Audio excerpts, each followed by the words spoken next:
Have you ever been in a situation where you had seconds to decide whether to save a stranger's life? Where your next move could change everything, not just for them, but for you too? I'm curious where you're watching from tonight because this story takes place in the glittering chaos of Las Vegas, where fortunes and lives change with a single decision. Drop a comment and let me know your city or state, especially if you've ever found yourself in a moment where you had to choose between safety and doing what's right. Celeste Romano had exactly 3 seconds to make a choice that would shatter her carefully planned life into 1,000 glittering pieces. The bass from the sound system at Nero thrummed through the polished concrete floor and up through her sensible work shoes as she moved behind the bar with practiced efficiency. At 24, she'd been mixing drinks and dodging grabby customers for 3 years, every tip carefully hoarded toward her nursing school tuition. The exclusive Vegas club drew a different crowd than the dive bars where she'd started. Men in $1,000 suits and women dripping in diamonds. But money was money, and she needed every dollar she could earn. The Friday night rush was in full swing, the kind of controlled chaos that made her shift fly by. She just finished making an elaborate cocktail for a regular when she spotted him at the far end of the bar. Even in a room full of wealthy, powerful men, this one stood out like a predator among house cats. He had to be in his early 30s, tall with broad shoulders that filled out his charcoal suit in a way that screamed custom tailoring. His dark hair was styled perfectly despite the late hour, and when he turned his head to speak to the man beside him, she caught sight of striking gray eyes that seemed to miss nothing. There was something about the way he carried himself, the subtle deference of the men around him, that made her instinctively straighten her spine. Celeste had been working in Vegas long enough to recognize power when she saw it, and this man radiated it from every pore. The kind of power that didn't come from boardrooms and stock portfolios, though she was certain he had those too. This was something darker, more dangerous, the kind that made smart people step carefully around its edges. She was mixing another round when she noticed a man in the blue suit. He'd been lingering near the high-end crowd all evening, but something about his movements had caught her attention.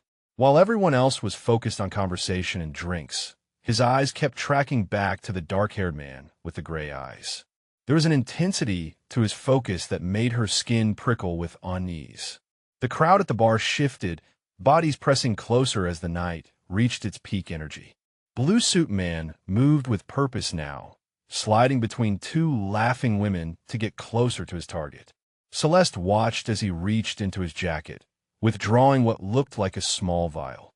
Her blood ran cold as she realized what she was witnessing. Time seemed to slow as Blue Suit Man waited for the perfect moment. The grayed man was deep in conversation with 2 other men, his whiskey glass sitting unattended on the polished bar top.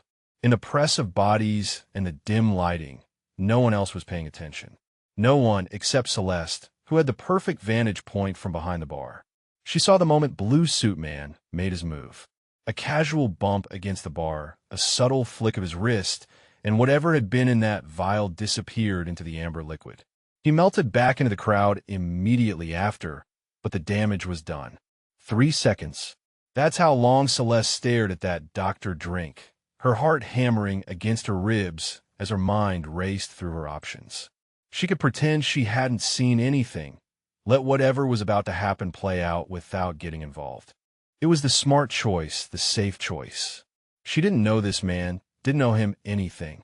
Getting involved with the kind of people who got their drinks spiked in places like Nero was a sure way to end up in serious trouble.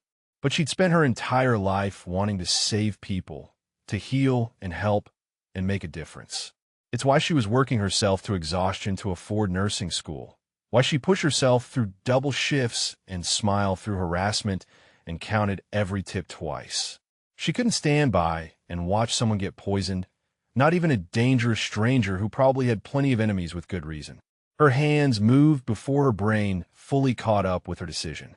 She grabbed a cocktail napkin and a pen, scribbling quickly in her neat handwriting. Don't drink it. Act normal and leave. The exclamation point was probably overkill, but there was no time for elegant prose. The grayed man had finished his conversation with the other 2 men, who were now moving away toward the VIP section. This was her chance. Celeste folded the note quickly and moved down the bar with professional smoothness, pretending to clean glasses as she went. "Another whiskey?" she asked when she reached him, her voice steadier than she felt. Up close, he was even more intimidating. Those gray eyes were sharp as winter sky, taking her in with the kind of assessment that made her feel like he could read every secret she'd ever kept. There was a thin scar along his left temple that somehow made him more attractive rather than less. And when he smiled at her question, she felt something warm and dangerous unfurl in her chest. "Please," he said, and his voice was exactly what she'd expected. Deep, smooth, with just a hint of an accent she couldn't quite place. "You make it better than anywhere else in the city." The compliment shouldn't have pleased her as much as it did. Celeste reached for his glass, the one with the poison, and set it aside while placing the note directly in front of him. "I'll get you a fresh one," she said, hoping he'd understand the emphasis. He glanced down at the napkin, his expression not changing except for a slight tightening around his eyes. When he looked back up at her, something had shifted. The casual charm was gone, replaced by an intensity that made her breath catch. He unfolded the note carefully, reading it without changing expression. Then his gaze flicked to hers. Instead of leaving as she'd suggested, he did the last thing she expected. His hand shot out faster than she could react, long fingers wrapping around her wrist with surprising gentleness.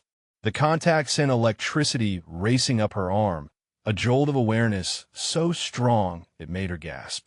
"What did you see?" he asked quietly, his thumb brushing against the sensitive skin of her inner wrist. The touch was probably unconscious, but it made thinking nearly impossible. "Blue suit," she managed, glancing toward where the man had disappeared into the crowd. "Small vial. You put something in your drink when you weren't looking." His gray eyes went hard as granite, but his touch remained gentle. "You're certain?" "Positive." The word came out breathier than she intended. Standing this close to him, she could smell his cologne, something expensive and masculine that made her want to lean closer. "I saw him waiting, watching you. Then when you were distracted, he made his move."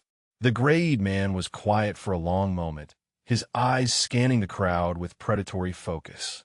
When his gaze returned to her, there was something almost apologetic in his expression. "I'm afraid you've just made yourself a target, Bella. Anyone who saw you warn me is now in danger." "What?" The word came out as a squeak. This was not how she'd expected her good deed to play out. I couldn't let someone poison you. I didn't think about, which is exactly why you're in trouble." His grip on her wrist tightened slightly, not enough to hurt, but enough to keep her attention focused on him. "These people don't leave witnesses." Before she could ask who these people were, she noticed movement at the other end of the bar. 3 men in dark suits were moving with purpose through the crowd, their eyes scanning faces as they went. They had the same dangerous energy as the man holding her wrist, but where his presence felt protective despite the circumstances, theirs felt predatory. "Murda," he muttered under his breath, then louder. "Marco." A man appeared at his shoulder, so quickly that Celeste jumped. Where had he come from? He was shorter than the grayed man, but built like a boxer, with intelligent dark eyes and the kind of stillness that suggested he was always ready for violence.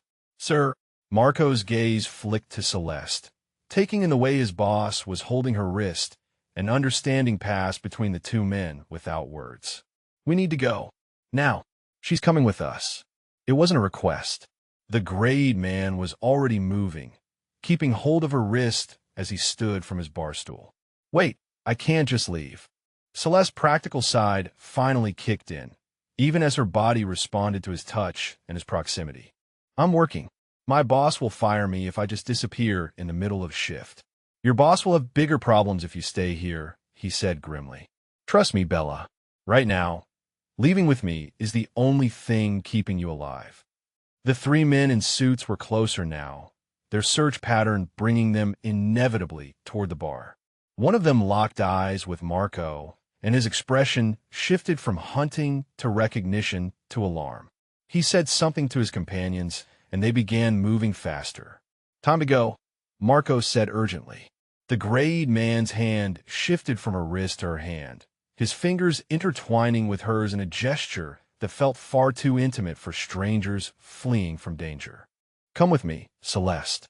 The fact that he knew her name when she'd never told him sent a chill down her spine, but there was no time to process that information. The men in suits were almost upon them, and every instinct she had was screaming that running was the right choice. She let him pull her around the end of the bar, Marco falling in a step behind them as they moved toward a side exit she hadn't even known existed. The three men shouted something in what sounded like Italian, and suddenly everyone in their vicinity was moving, some toward the exits, and others reaching inside their jackets for things that probably weren't phones. The side door opened onto an alley where a black SUV waited with its engine running. The grayed man practically lifted her into the back seat before sliding in beside her, Marco taking the passenger seat as the driver pulled away from the curb with professional smoothness. "Are you hurt?" The grayed man's hands were on her face now, tilting her head so he could examine her in the light from the street lamps they passed. His touch was gentle, careful, completely at odds with the danger they just fled. "No, I'm fine. I think." Celeste's voice sounded shaky even to her own ears. "What just happened? Who were those men? Who are you?" He was quiet for a moment, his hands still framing her face as the city lights played across his features. "My name is Enzo Torino, and I'm very sorry to tell you that your life just became infinitely more complicated." The way he said it, with genuine regret and something that might have been protectiveness, made her believe him. She was in serious trouble, probably the most serious trouble of her carefully planned life. But as his thumbs brushed across her cheekbones and she looked into those storm-gray eyes, she realized the most dangerous thing about her situation might not be the men who were hunting them. It might be the way Enzo Torino was looking at her like she was something precious he intended to protect, no matter the cost. The drive through the Vegas suburbs felt surreal, like watching someone else's life unfold through tinted windows. Celeste sat rigidly in the leather seat, hyper-aware of Enzo's presence beside her, the way his cologne mixed with the scent of expensive leather, the casual way he rested one hand on his thigh while the other held his phone. He'd been making quiet calls in rapid Italian for most of the 20-minute drive, his voice low and controlled even as she caught the underlying tension in his tone. She tried to process what had happened, but her mind kept circling back to the same impossible facts. Someone had tried to poison a stranger. She'd intervened. Now she was in the back of an armored SUV with a man whose last name she'd only learned minutes ago, fleeing into the desert night because her good deed had apparently made her a target. The rational part of her brain was screaming that this was insane, that she should demand to go home, call the police, return her a normal life.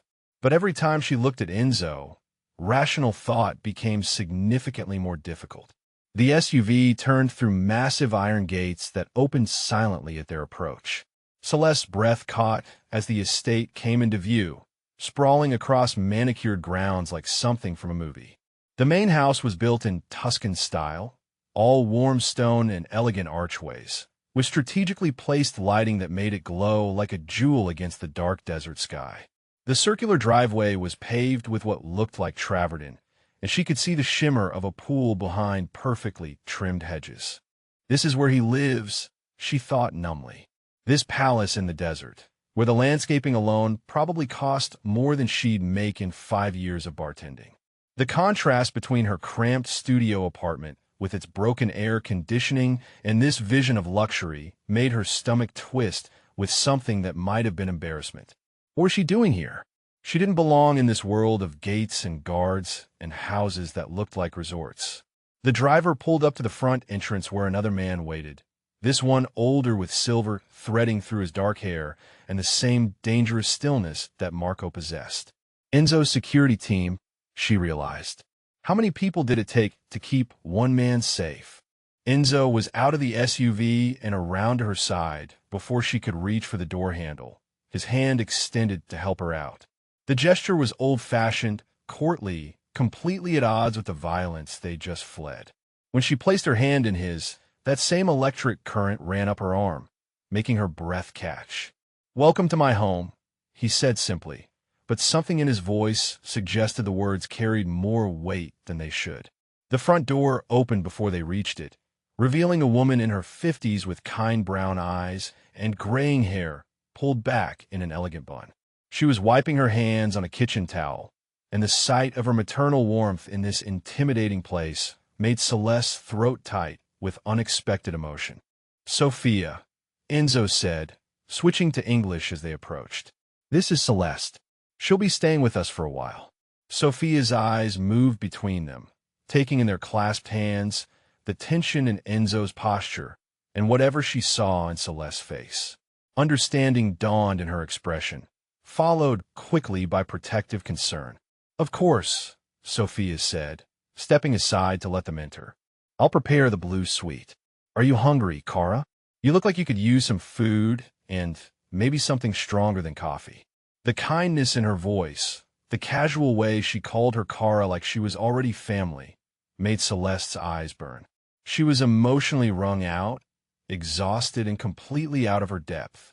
The last thing she wanted to do was break down in front of these people, but Sophia's maternal warmth was threatening to shatter what was left of her composure.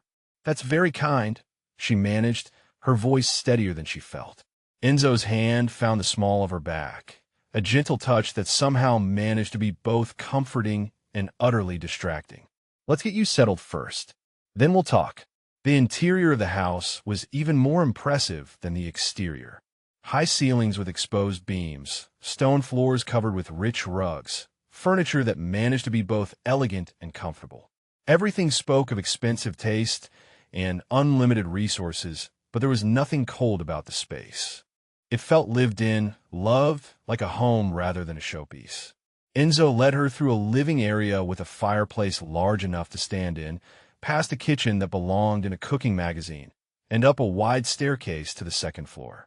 The hallway was lined with what looked like original artwork, and she caught glimpses of several bedrooms before he stopped at a door near the end of the hall.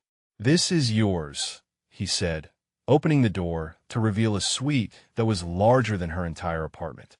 The bedroom was decorated in soft blues and creams, with French doors that led to what appeared to be a private balcony.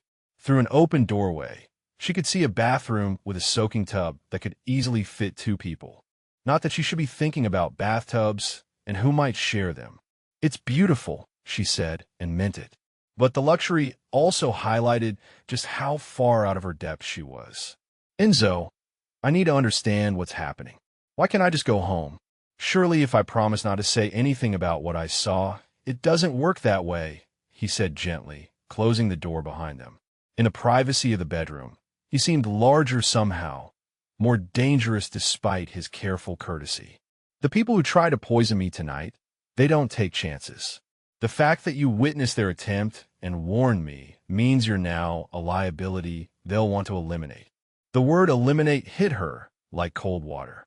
"You're talking about the Castellanos," she said, remembering the name he'd mentioned in the car. "You were listening." There was approval in his voice and something that might have been respect. "Yes, the Castellano family. We've had a territorial dispute for the better part of 2 years. Tonight's attempt means they're escalating beyond business disagreements into personal attacks." Celeste sank down on the edge of the massive bed, her legs suddenly unsteady. "Personal attacks? Like murder?" "Like murder," he confirmed, but his voice was gentle. "Which means until this is resolved, you're not safe anywhere they might find you. Your apartment, your job, anywhere you're known to frequent." The implications hit her like a physical blow. Her job, her carefully saved tips. Her tuition payment that was due in 2 weeks. Her entire carefully planned future crumbling because she tried to save a stranger's life. "My job," she whispered, and to her horror, felt tears begin to burn behind her eyes. "I can't just not show up. I'll be fired. In nursing school, I have tuition due. I can't afford to miss work. I can't." The words came faster now, tinged with panic as the reality of her situation truly sank in. 3 years of careful saving, of working double shifts and living on ramen and hope, all of it balanced on a knife's edge that had just been kicked out from under her. "I'm going to lose everything," she said, the tears starting to fall despite her efforts to hold them back. "My job, my school, my apartment when I can't make rent. All because I tried to help you. She expected him to offer empty reassurances, to minimize her concerns, or point out that her problems were smaller than staying alive. Instead, Enzo surprised her by sitting down beside her on the bed, close enough that she could feel the warmth radiating from his body. "Look at me," he said softly, and when she did, his gray eyes were serious but kind. "I'm going to take care of this. All of it. You don't understand. I understand more than you think," he interrupted. "You're worried about tuition. How much?" The question caught her off guard. "What?" "Your nursing school tuition. How much do you owe?" "15,000 for this semester," she said automatically, then shook her head. "But that's not your problem. I don't want your money. I want my life back. And you'll have it," he said with quiet conviction. "But right now, you need to trust me to handle the immediate problems. Your job, your tuition, your rent, all of it can be taken care of while we deal with the Castellanos." "I can't let you pay for my education," she protested. Even as part of her was calculating how much stress would disappear if money wasn't an immediate concern. "I don't even know you. You saved my life," he said simply. "The least I can do is make sure helping me doesn't destroy yours." There was something in his voice, an absolute certainty that made her believe he could do exactly what he was promising. But accepting help, especially on this scale, felt like crossing a line she couldn't uncross. "There will be strings attached," she said. "There always are." Enzo was quiet for a moment, and when he spoke, his voice was careful. "No strings, Celeste. You're here because you're in danger, not because you owe me anything. If you want to leave tomorrow, if you want me to set you up somewhere safe until this is over, I'll do it. Whatever you need." The sincerity in his voice made her chest tight. When was the last time someone had offered to help her without expecting something in return? She'd been taking care of herself for so long that the idea of someone else shouldering her burdens felt almost foreign. "Why?" she asked. "Why would you do all this for someone you just met?" "Because you risked yourself for a stranger," he said, and there was something almost wondering in his voice. "Do you have any idea how rare that is in my world? People look the other way. They mind their own business. They protect themselves first. But you saw someone in danger and acted without thinking about the cost to yourself." He reached out slowly, giving her time to pull away, and when she didn't, his fingers traced along her cheek, wiping away tears she hadn't realized were still falling. "That kind of courage, that kind of heart," he said softly, "it's worth protecting." The touch of his fingers against her skin sent warmth spreading through her, as she found herself leaning into the contact before she could stop herself. This was dangerous, this growing attraction to a man whose life was built on violence and secrets. But sitting here in this beautiful room, seeing the gentleness in his eyes despite everything he was capable of, she was finding it harder and harder to remember why she should resist. A soft knock on the door broke the spell, and they pulled apart like guilty teenagers. Sophia's voice came through the wood, warm and maternal. "Dinner's ready when you are, Caro." "Nothing fancy, just pasta and salad." Enzo's hand lingered on her cheek for another moment before he pulled away, and she immediately missed the warmth of his touch. "Are you hungry?" he asked, and there was something intimate about the simple question, as if caring about her basic needs was somehow significant. She realized she was starving. The adrenaline crash was making her shaky, and she couldn't remember the last time she'd eaten. "Actually, yes." "Good." He stood and offered her his hand again, and this time she took it without hesitation. "Sophia's cooking is legendary. Even my mother admits Sophia's ragu is better than hers, though she'll deny it if you ask."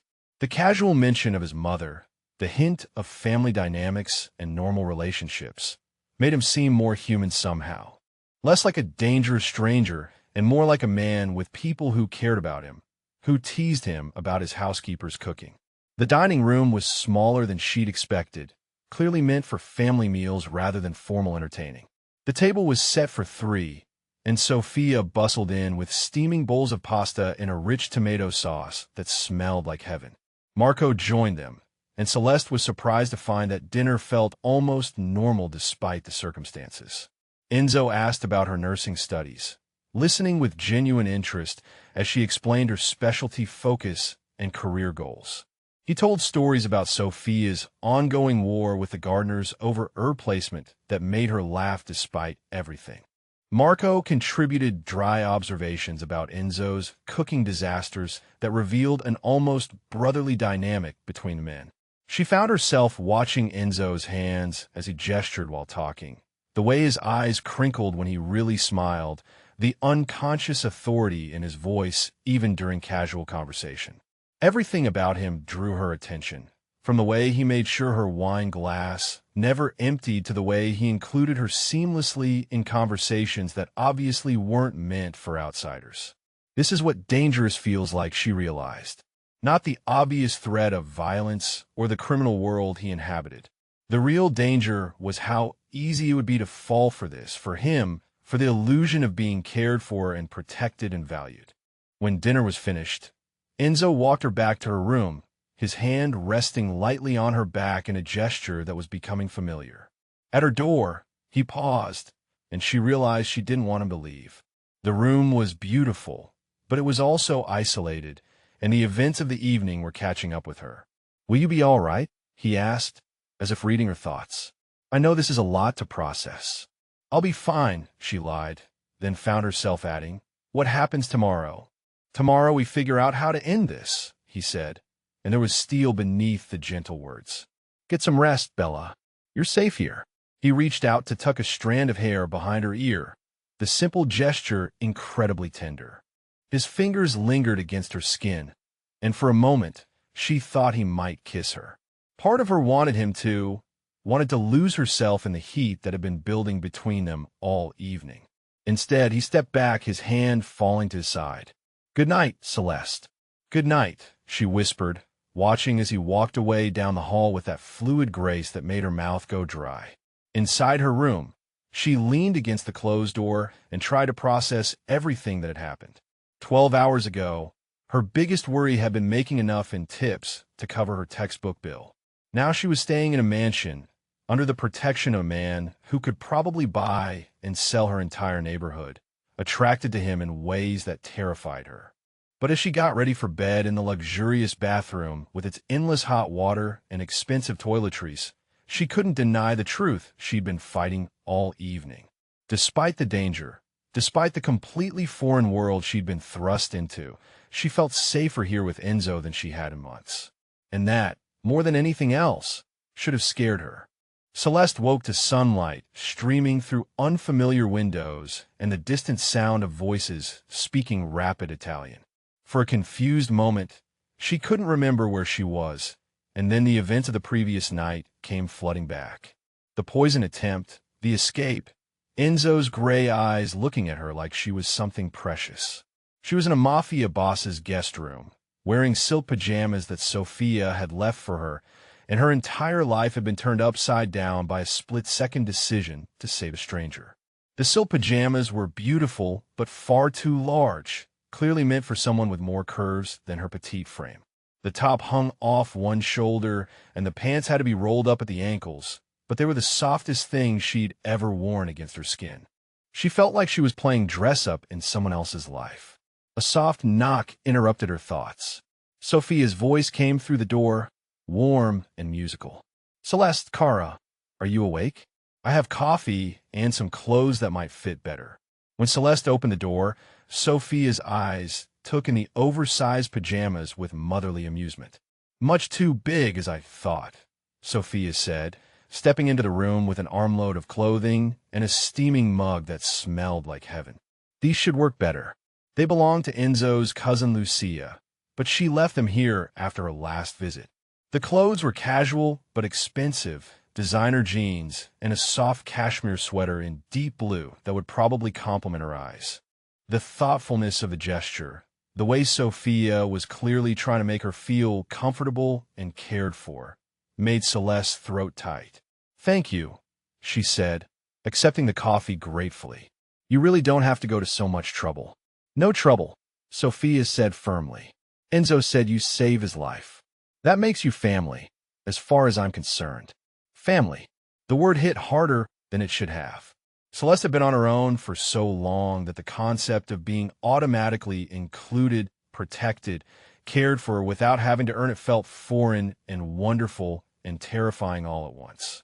After Sophia left, Celeste showered in the enormous marble bathroom and changed into Lucia's clothes, which fit perfectly. The woman in the mirror looked different somehow, polished and expensive in a way that her usual thrift store finds never achieved. She almost didn't recognize herself. She found Enzo in the kitchen, standing at the massive island with his phone pressed to his ear and a cup of coffee cooling forgotten beside him. He'd changed from his suit into dark jeans and a white button-down shirt with the sleeves rolled up, revealing strong forearms that made her mouth go dry.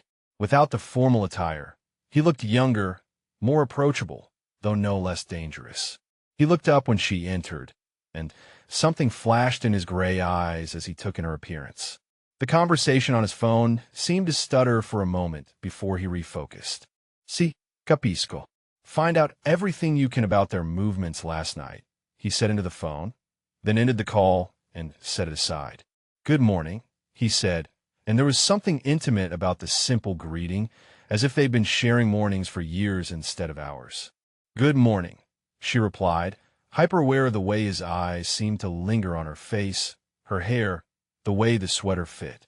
"I hope I'm not interrupting anything important." "Nothing more important than making sure you're comfortable," he said, and the sincerity in his voice made her chest warm. "How did you sleep?" "Better than I expected," she admitted. "That bed is more comfortable than any hotel I've ever stayed in." "Good." He moved toward the coffee maker, pouring her a fresh cup and doctoring it with cream and sugar without asking how she liked it. The fact that he'd paid attention to how she'd taken her coffee the night before shouldn't have pleased her as much as it did. "What were you discussing on the phone?" she asked, accepting the mug and trying not to react when their fingers brushed. His expression darkened slightly.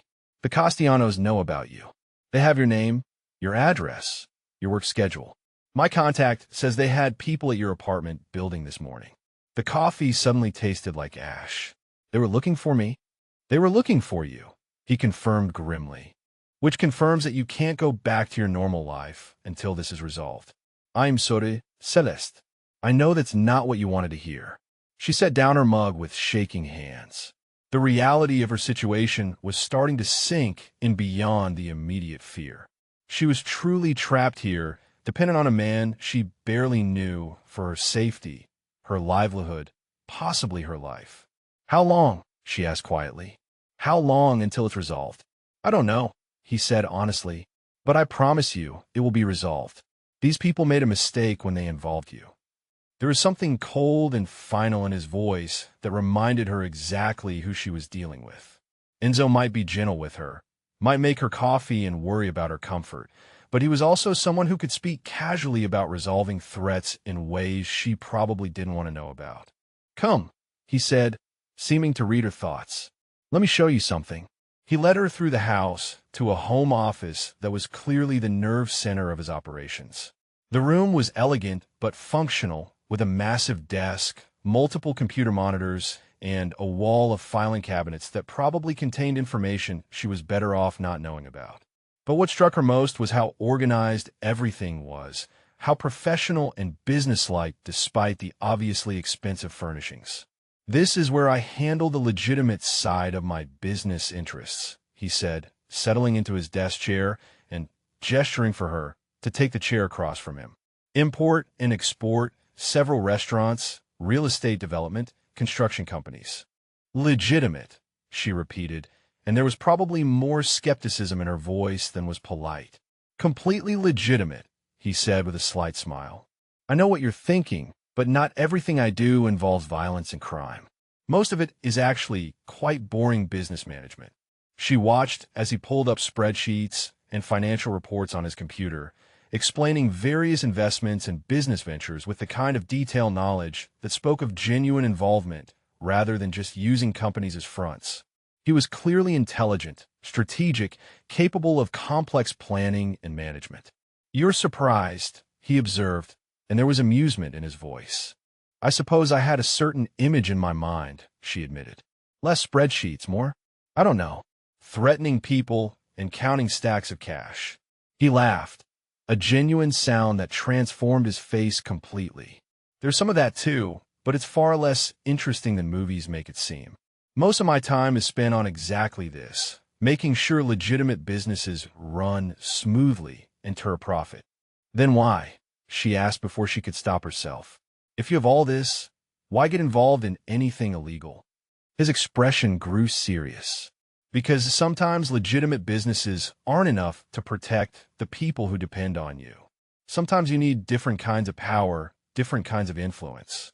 People like your family? People like Sophia, who's worked for my family for 30 years and has nowhere else to go. People like Marco, who grew up in the same neighborhood I did and needed work when he got out of the army. People like the families who live in buildings I own, who need someone to make sure they're safe and their rent stays affordable. There was passion in his voice now, a conviction that made her see him in a completely different light. This wasn't just about power or money or territory. There was a code, a sense of responsibility that went beyond simple criminality. You protect people, she said slowly. I tried to. His eyes met hers across the desk. It's not always pretty, and it's not always legal, but it's necessary. She thought about that as he returned to his work, occasionally explaining what he was doing when she showed interest. There was something almost domestic about sitting with him while he handled his business, like being part of a partnership rather than just a protected witness. When his phone rang around midday, the conversation was brief but intense. She couldn't understand the rapid Italian, but she could read the tension in his posture, the way his jaw tightened as he listened. What is it? She asked when he hung up. They hit one of my restaurants last night. Broke windows, intimidated staff, made it clear they were sending a message. His voice was controlled, but she could see the anger simmering beneath the surface. Because of me, because they're escalating a conflict that was already brewing. He stood and moved around the desk to where she sat, his hands coming to rest on the arms of her chair. The position put them very close, close enough that she could see the flecks of silver in his gray eyes. Close enough to breathe in his scent and feel the warmth radiating from his body. This isn't your fault, Celeste, he said firmly. Don't carry guilt that doesn't belong to you. But if you hadn't interfered, I'd be dead, he interrupted, and they'd still be my enemies. The only difference is that now I have something worth protecting beyond business interests and territory. The words hung between them, heavy with implication. Something worth protecting. Was he talking about her? The possibility made her heart race and her breath catch. Enzo, she said softly, not sure what she wanted to say, but needing to say his name. He leaned closer, one hand coming up to cup her cheek. Tell me about yourself, Celeste. Tell me who you were before last night changed everything. The request was quiet, intimate, and something about the way he asked made her want to share things she rarely talked about. There's not much to tell, she began, but he shook his head. There's everything to tell. Start with why nursing school matters so much to you. So she did.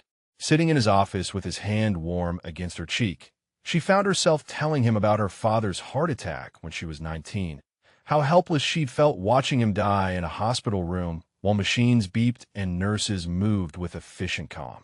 How her mother had fallen apart afterward, lost in grief and unable to cope with basic daily tasks.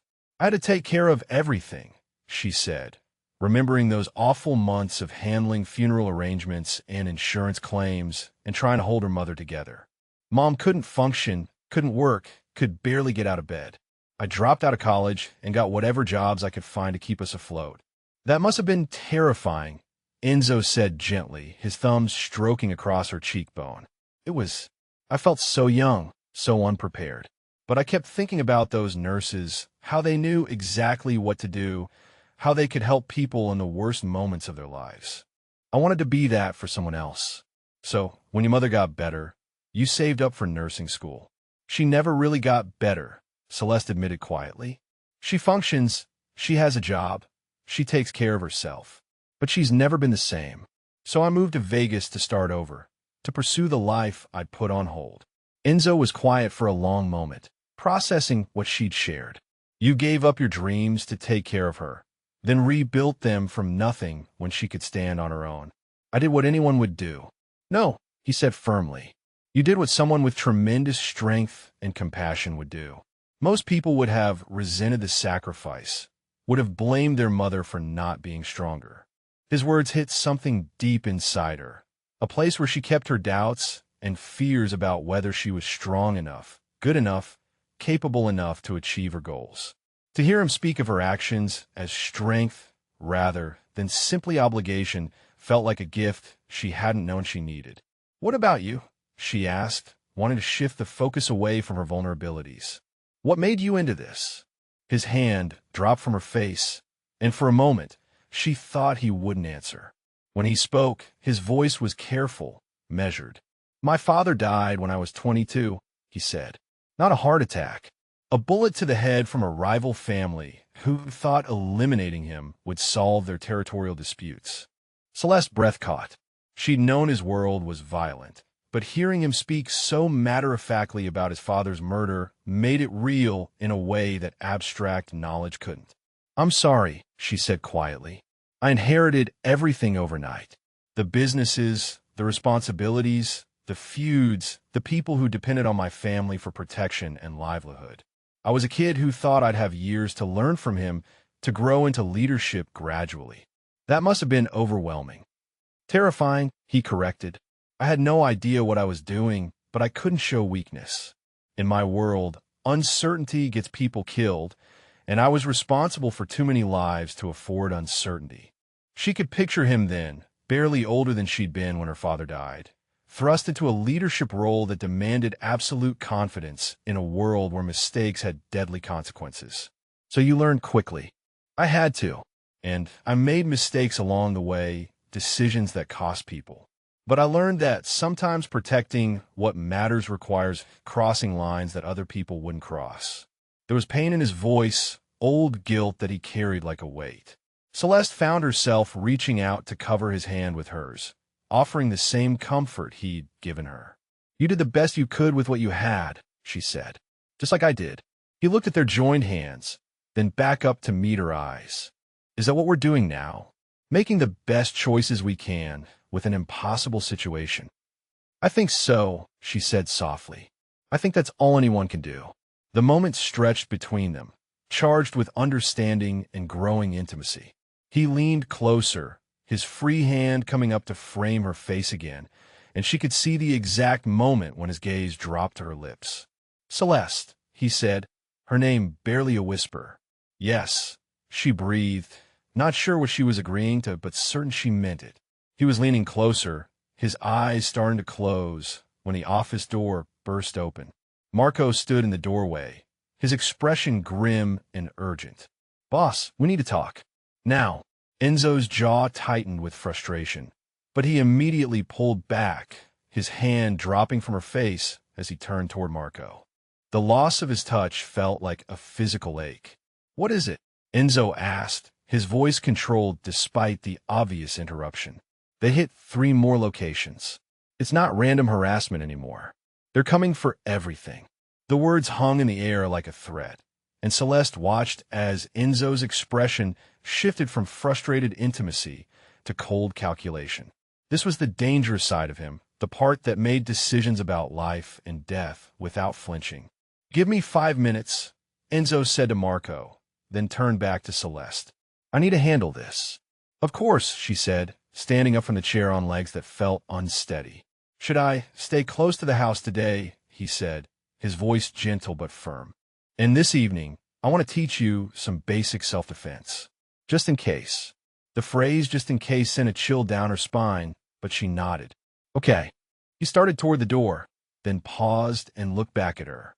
Celeste? What we were discussing. What almost happened, I know, she said softly. Me too. Something passed between them, an acknowledgement of the moment that had been interrupted and the promise of moments to come. Then he was gone, following Marco toward whatever crisis demanded his immediate attention, leaving her alone with the lingering warmth of his touch and the growing certainty that she was falling for a man whose world might destroy them both.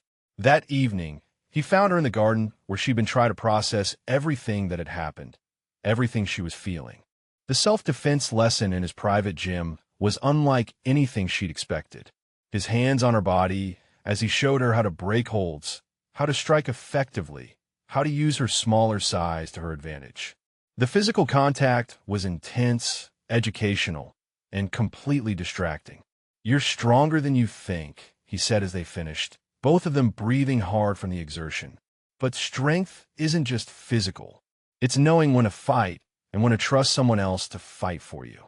"Is that what you're doing?" she asked. "Fighting for me?"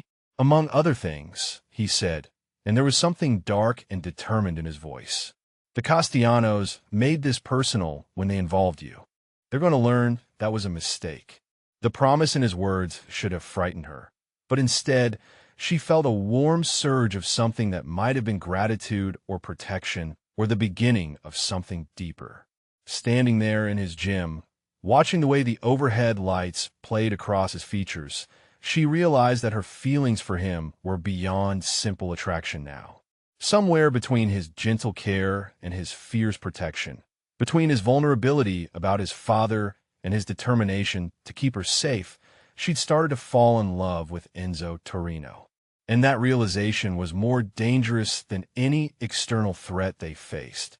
The third night brought news that changed everything. Celeste was curled in the library with a book she wasn't really reading when Enzo found her, his expression grimmer than she'd seen since that first night at the club.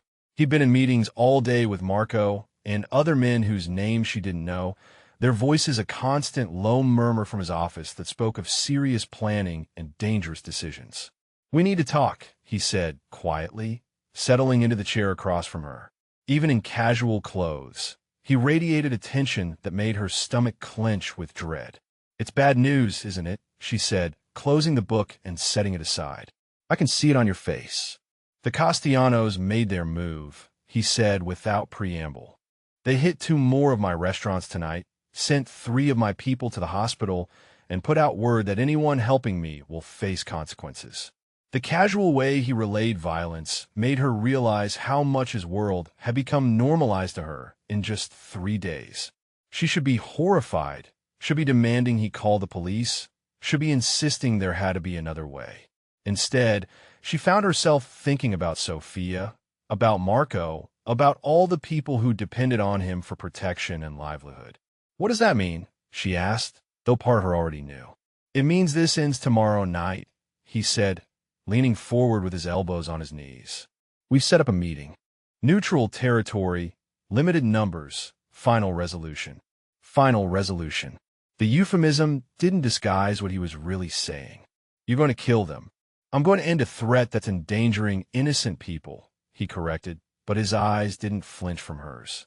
"Including you." Celeste felt something cold settle in her chest. She'd known this moment would come, had understood from the beginning that his world resolved conflicts differently than hers. But knowing intellectually and facing the reality were entirely different things. "What if something goes wrong?" she asked, hating how small her voice sounded. "What if they're expecting you? What if it's a trap? What if—" "Hey," he said gently, moving from his chair to sit beside her on the couch. His hands framed her face with the tenderness she'd grown to crave. "I've been handling situations like this for 10 years. I know what I'm doing. But you can't guarantee you'll come back," she said, and the words felt like admitting a fear too terrible to voice. "You can't promise me that tomorrow night won't be the last time I see you." Something flickered in his gray eyes, an acknowledgement of the truth they'd both been avoiding. In his world, there were no guarantees, no promises that could be counted on absolutely. Every day was borrowed time. Every choice carried the risk of permanent consequences. "No," he said quietly. "I can't promise that." The honesty of his answer broke something inside her.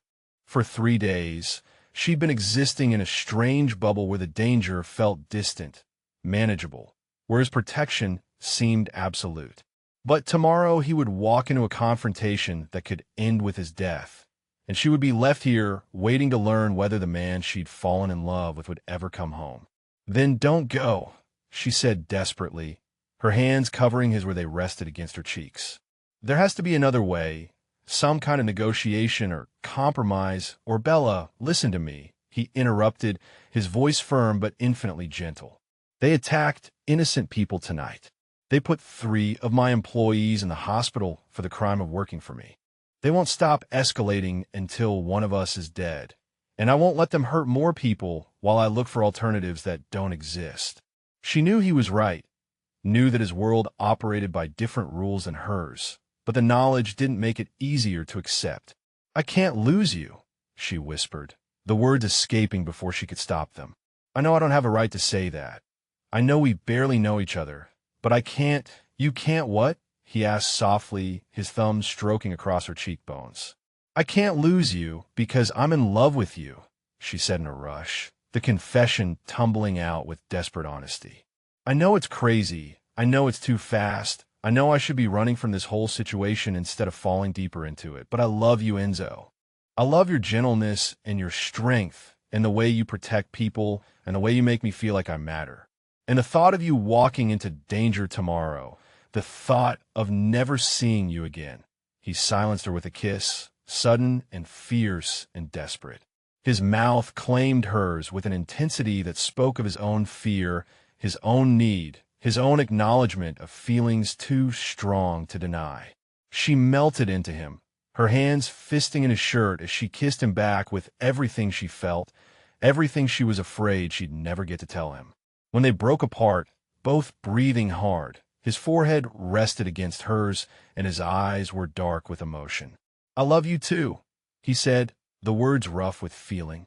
I've loved you since that first night when you risked yourself for a stranger.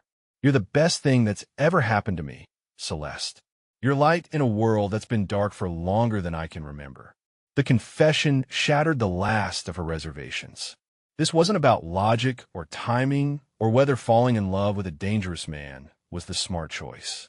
This was about the man who held her like she was precious, who'd opened his world and his heart to her, who was willing to face death tomorrow to keep her and others safe.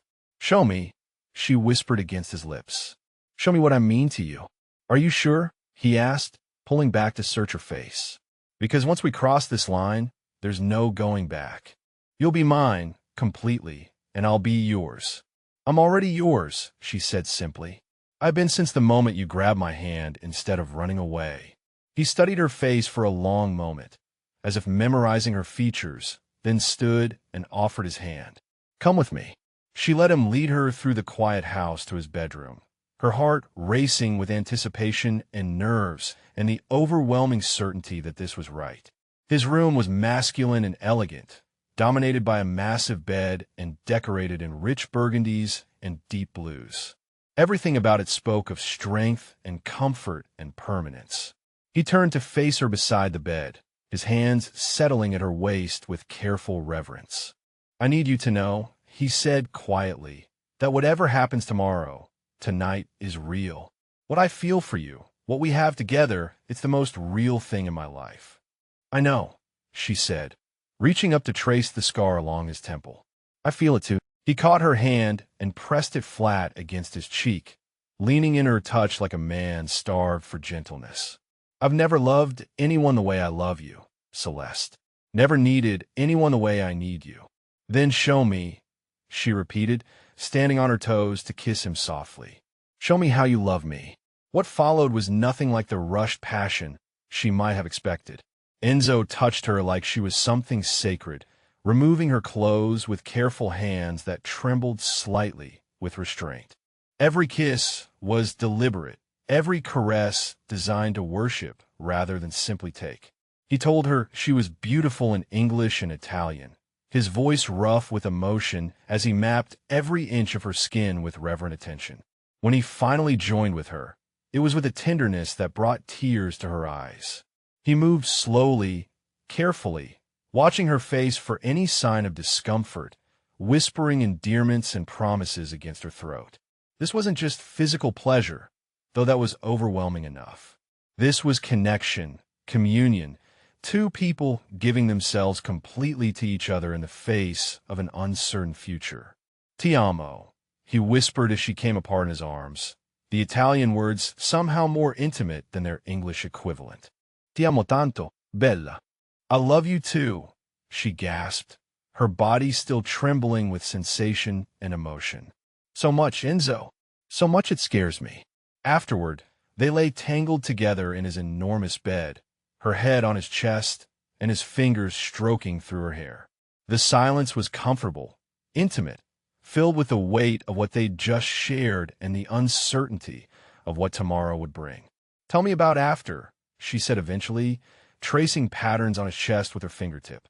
"Tell me what happens when this is over." "After," he repeated, and she could hear the smile in his voice. "After, we figure out how to build a life together. You finish nursing school, maybe specialize in emergency medicine since you clearly have good instincts in crisis situations. I expand the legitimate businesses, maybe step back from the more dangerous aspects of operations." "You do that?" she asked, lifting her head to look at him. "You change your life for me." "I'd change everything for you," he said seriously. "You make me want to be better, safer, someone worthy of the faith you've placed in me." "You already are," she said, leaning down to kiss him softly. "You're exactly who I want, dangerous edges and all." He rolled them over then, settling his weight above her with careful control. "Dangerous edges and all?" he asked, amusement threading through his voice. "All of you," she confirmed, pulling him down for another kiss. "I don't want you to change who you are. I just want you to come home to me. Always," he promised against her lips. "No matter what happens tomorrow, no matter what I have to do, I will always come home to you." They made love again as the sun began to rise, slower this time, savoring each touch and kiss like a promise. When exhaustion finally claimed them, Celeste fell asleep with her body curved against his arms wrapped securely around her, his heartbeat steady beneath her cheek. She woke to find him already dressed, sitting on the edge of the bed with his phone in hand. The sight of him in tactical clothing instead of his usual suits sent a chill through her that had nothing to do with the morning air. "It's time," he said quietly when he noticed she was awake. She sat up, clutching the sheet to her chest, and tried to memorize everything about this moment. The way the morning light played across his features, the careful control in his expression, the love in his eyes that he couldn't quite hide behind his professional mask. "I've left instructions with Marco," he continued, setting his phone aside to focus entirely on her. "If something happens to me, he'll make sure you're taken care of. New identity, relocation, enough money to start over wherever you want." "Don't," she said sharply. "Don't talk like that. You're coming back." "I intend to," he said, leaning over to cup her face in his hands. "But I need to know you'll be safe regardless of how this ends." She wanted to argue, wanted to demand he promise her things would be fine, but she knew he couldn't. So instead, she kissed him with all the love and faith and desperate hope she carried. "Come back to me," she whispered against his lips.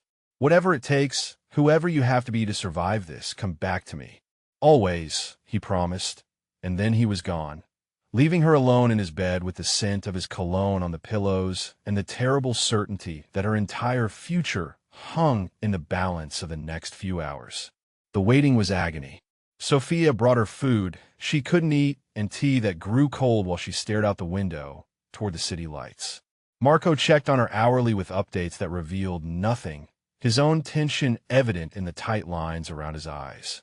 As night fell and the hours stretched endlessly, Celeste found herself praying to a god she wasn't sure she believed in, bargaining with the universe for the safe return of the man who'd become her everything in the space of 4 impossible days.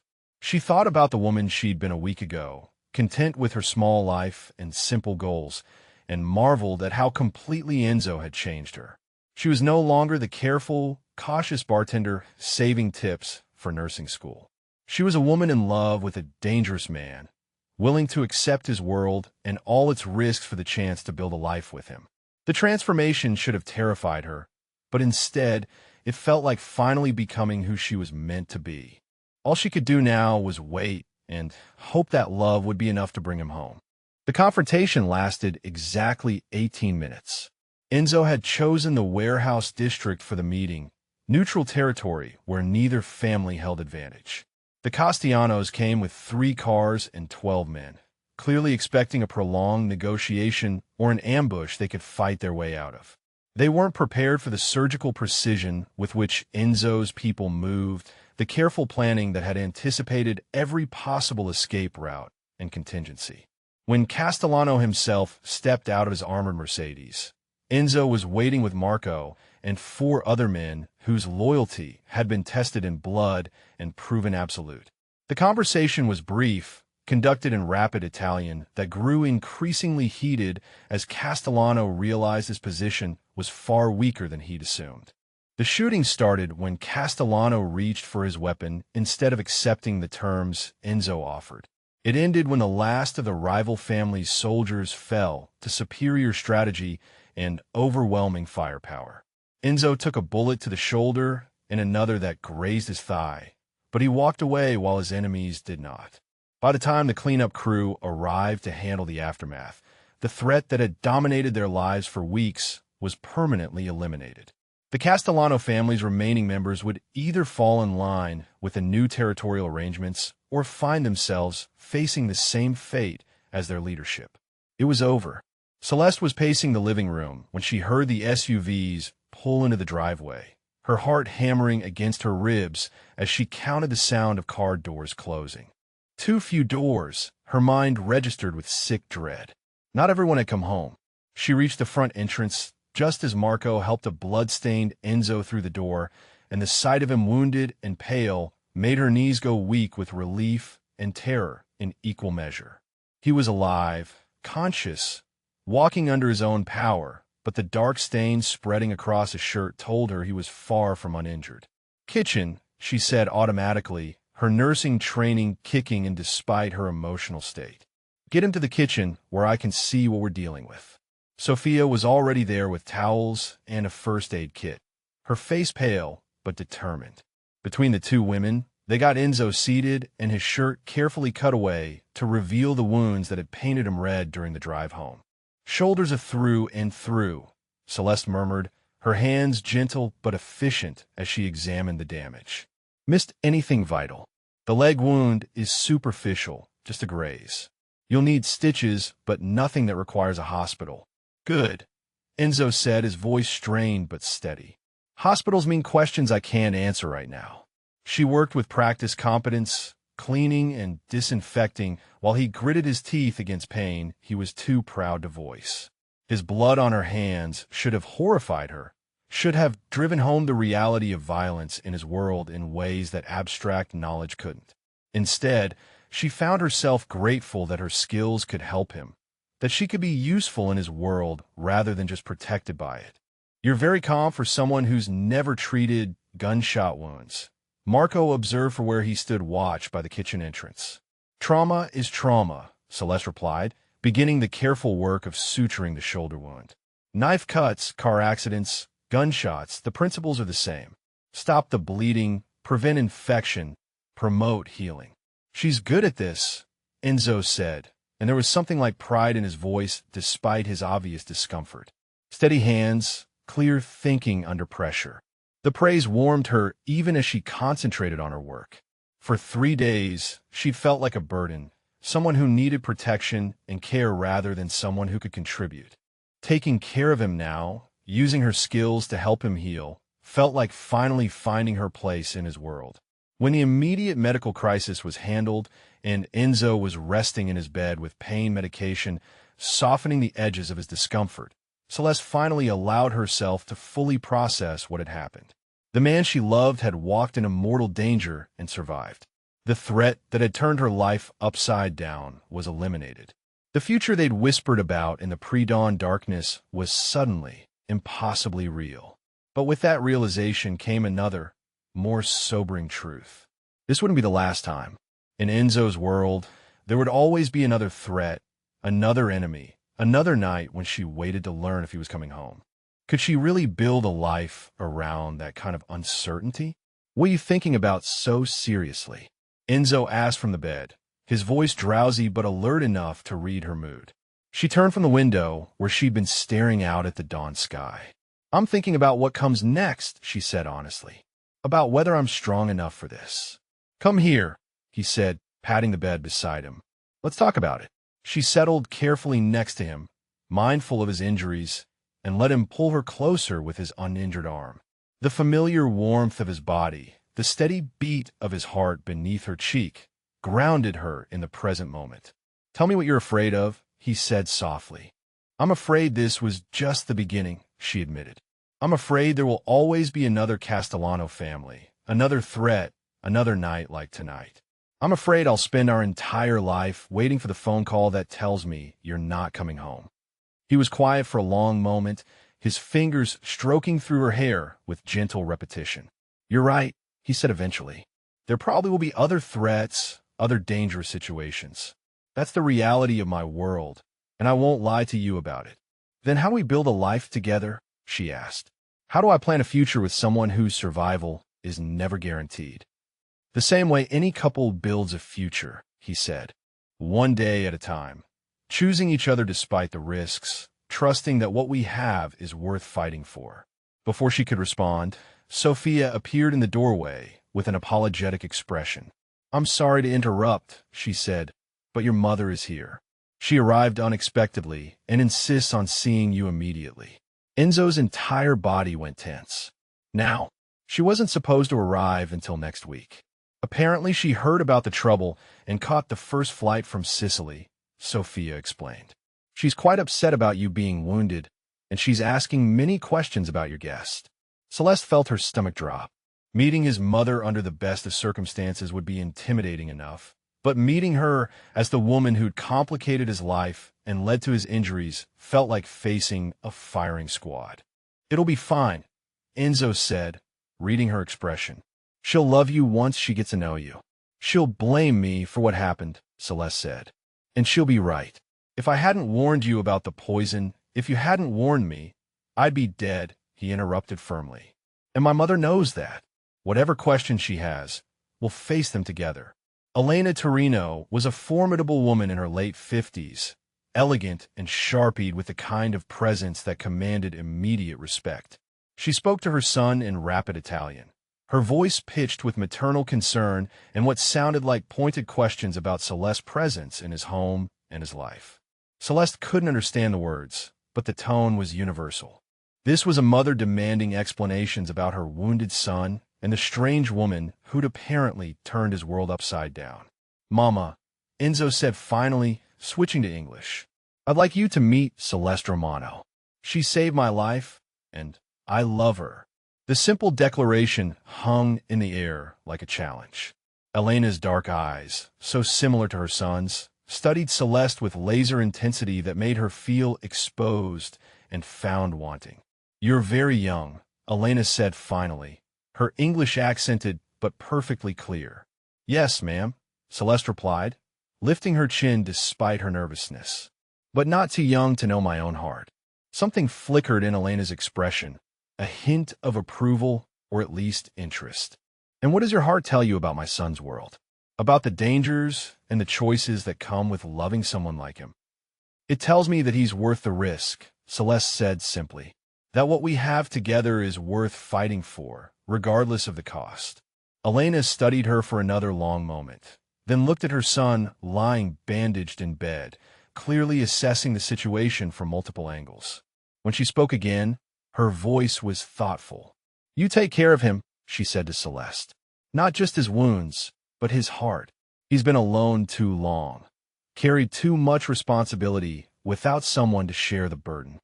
"I intend to," Celeste said, "if he'll let me."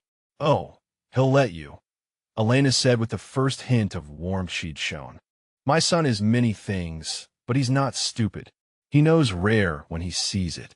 Over the following days, as Enzo healed and the immediate crisis faded into memory, Celeste found herself integrating into his world in ways she hadn't expected. She met his inner circle, the men and women who kept his various enterprises running and his people safe. She saw how much they respected him, how many people depended on his leadership and protection. She also saw an opportunity. "What if I didn't go back to nursing school?" she said one evening as they sat together on his private balcony, watching the Vegas lights twinkle in the distance. "What do you mean?" Enzo asked, his arm tightening around her shoulders. "What if instead of pursuing traditional nursing, I specialized in trauma medicine for your organization?" Set up a proper medical facility, train some of your people in emergency care, be available when situations like this arise. He was quiet for a long moment, considering the implications. That would mean fully committing to this life, he said carefully. No going back to the safe, normal future you planned.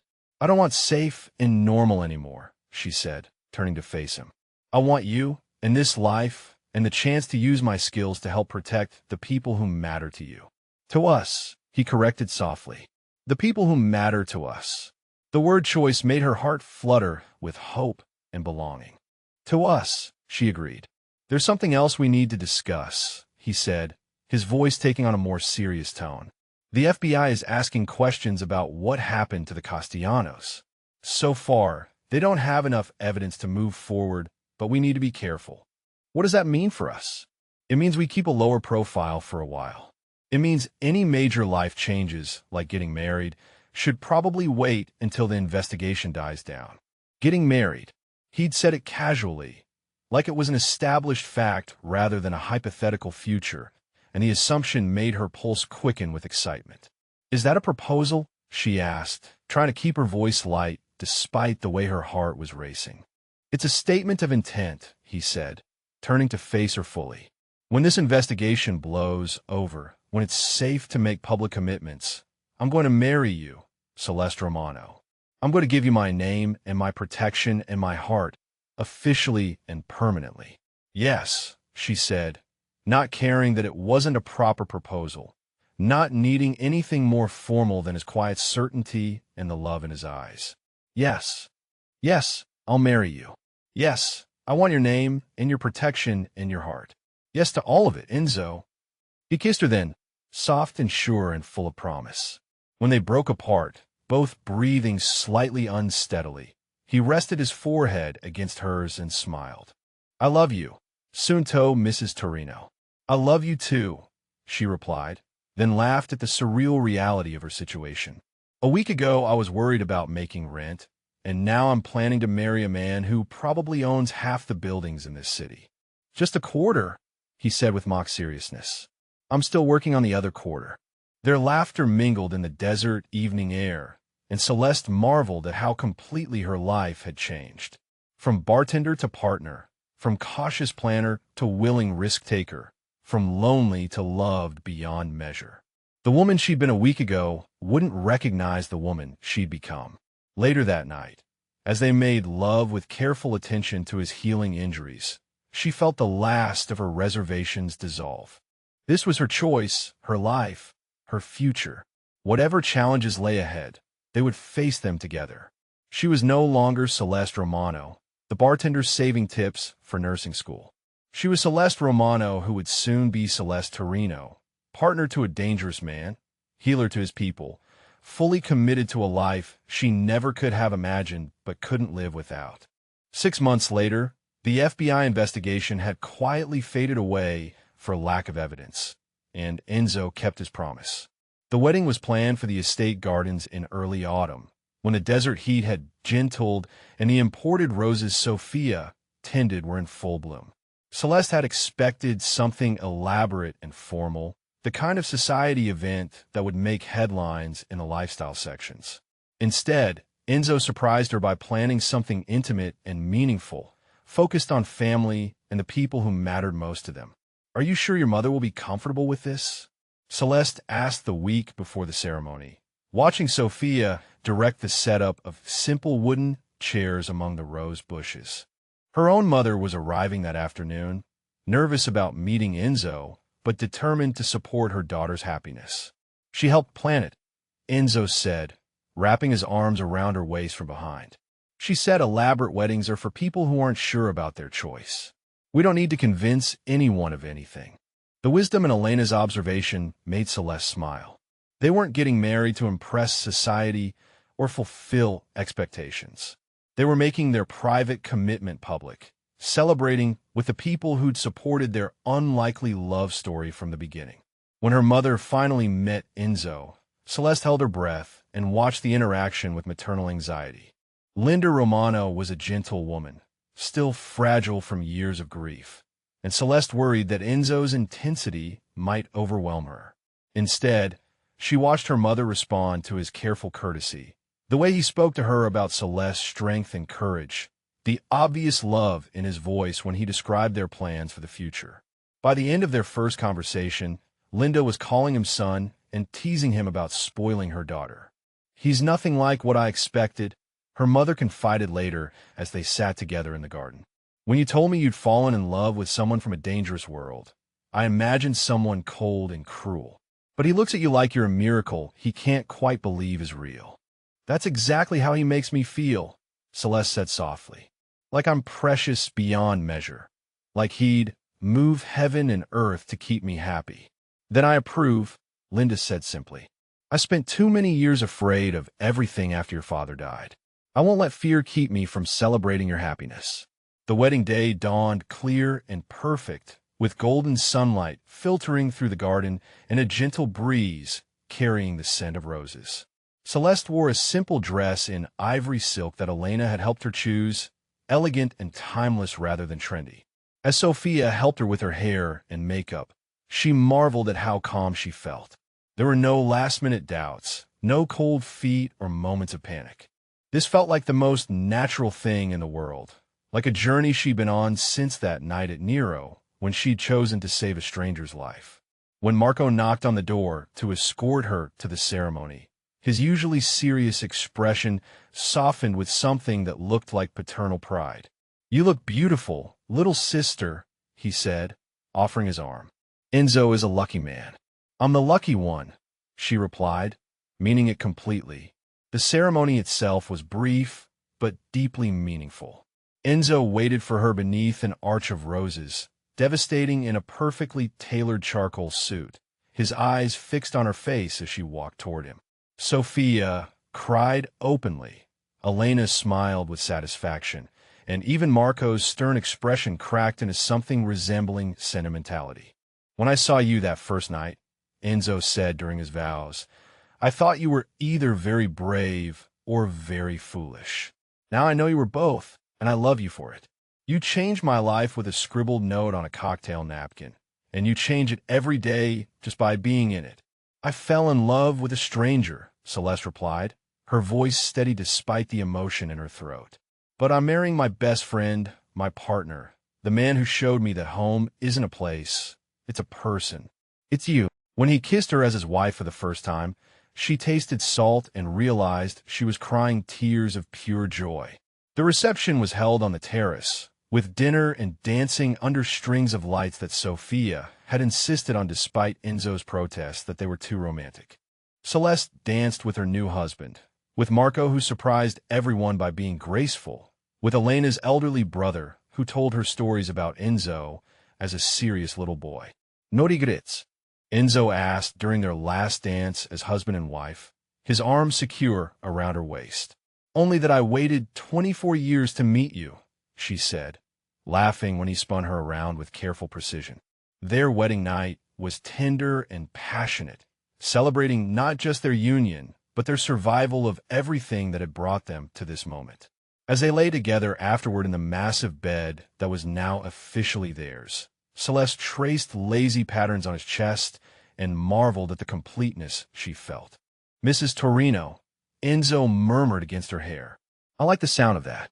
"So do I," she agreed, already growing drowsy in the safety of his arms. "So do I." 6 months later, their life had settled into a rhythm that felt both extraordinary and perfectly natural. Celeste had established a medical clinic in a converted warehouse that served Enzo's organization and the surrounding community. She treated everything from workplace injuries to childhood illnesses, offering care to people who might not otherwise have access to quality medical services. The work was challenging and fulfilling in ways her original career plans never could have been. Dr. Dorino called Maria Santos as Celeste finished updating patient files in her small office. Maria was one of her regular patients, a young mother whose son had chronic asthma. "Thank you for staying late to see Roberto. His breathing is already better." "Of course," Celeste replied, smiling at the way the title still made her heart warm. She'd finished her medical training through an accelerated program that Enzo had helped arrange, specializing in emergency medicine and trauma care. Bring him back if the symptoms worsen, and don't hesitate to call if you need anything. These were her people now, the families and workers who made up the extended community that Enzo protected and provided for. They'd accepted her completely, treating her with a respect and affection that had nothing to do with being the boss's wife and everything to do with the care she provided. At home that evening, she found Enzo in the kitchen attempting to cook dinner, his sleeves rolled up and his hair slightly mussed from running his hands through in frustration. "Please tell me you didn't try to make risotto again," she said, kissing his cheek and breathing in the familiar scent of his cologne mixed with what smelled like burned garlic. "It's harder than it looks," he said defensively. "Sophia makes it seem effortless." "Sophia has been making risotto for 40 years, Celeste pointed out, taking over the rescue mission at the stove. "Maybe start with something simpler, like toast." "My ego can't handle being defeated by bread," he said, wrapping his arms around her waist from behind and resting his chin on her shoulder. "How was the clinic today?" "Good. Busy. I treated a construction worker with a broken hand, 3 kids with ear infections, and Maria's son Roberto." She leaned back against his chest, savoring the domestic intimacy of sharing their days. "How was your day? Any emergency meetings or mysterious phone calls I need to worry about?" "Just boring paperwork and budget reviews," he assured her. Though Marco did mention that the Patterson family is interested in selling their restaurant. "I'm thinking about making an offer." "Another legitimate business acquisition?" she teased. "Completely legitimate," he confirmed solemnly. "I'm becoming disturbingly respectable in my old age." "You're 33, not 93, she laughed. "And I happen to like your respectable side." They had fallen into comfortable rhythms over the months of marriage, small traditions and inside jokes that made their relationship feel both passionate and settled. He brought her coffee in bed every morning, and she rubbed his shoulders when stress made them tight. She teased him about his cooking disasters, and he bought her books on emergency medicine that he found during his travels.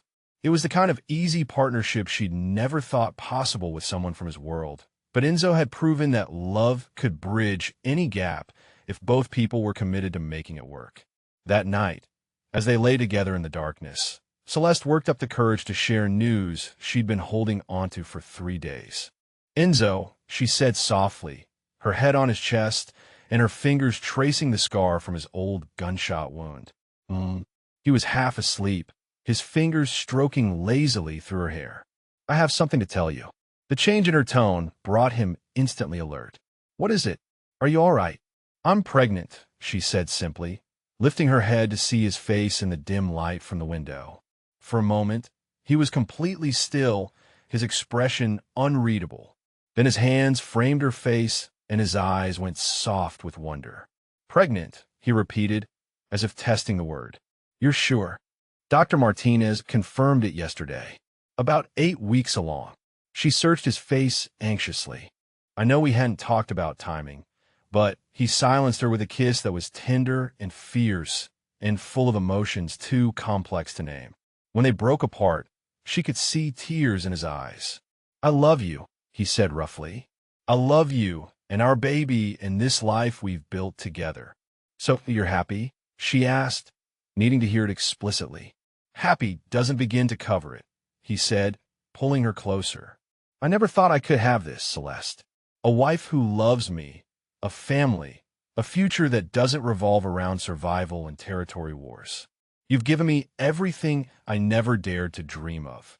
They made love then with careful tenderness, celebrating the new life they'd created together and the future that stretched ahead of them bright with possibility.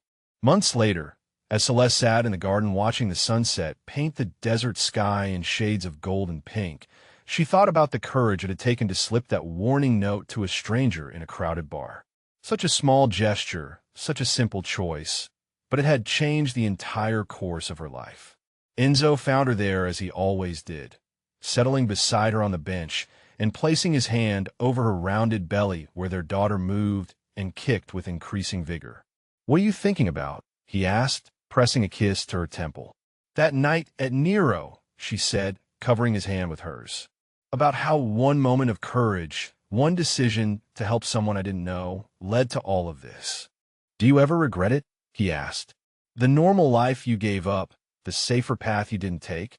Celeste looked around at the beautiful home they shared, thought about the medical practice that fulfilled her in ways she'd never expected, felt their daughter's movement beneath their joined hands, and smiled. Never, she said firmly. Not for a single second.